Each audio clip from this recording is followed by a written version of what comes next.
Well, the initiative was to have the City of Toronto Council, which regulates obviously planning in the City of Toronto, that's the job, put a stop on new restaurants in the area. Some of the negative effects would have been that if the whole area became,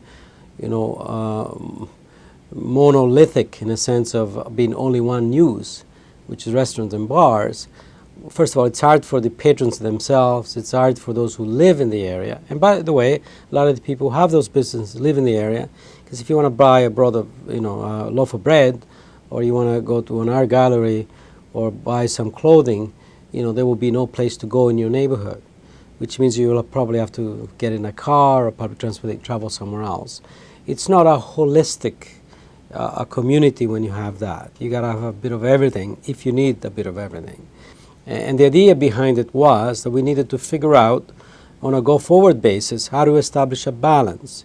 Because there's some large properties there. For example, there was one property that's 4,000 square feet, which means you could have had a nightclub, which is in the downtown district, move there and move as of right.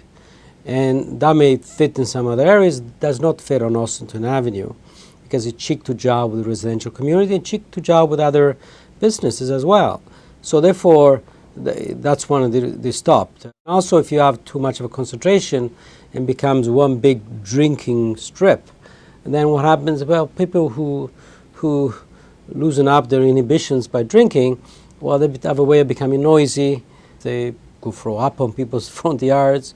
They could, urinate and do other stuff on people's front yards.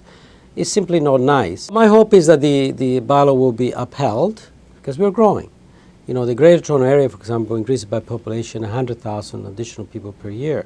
And the City of Toronto itself will get about 10 to 15,000 of those. So therefore, as we grow more and more, then the residential neighborhoods become more precious, and you have to protect them, unless you want people to, flood into the inner city, if you will, in the evening, and everybody leaves at night, that's not a good thing.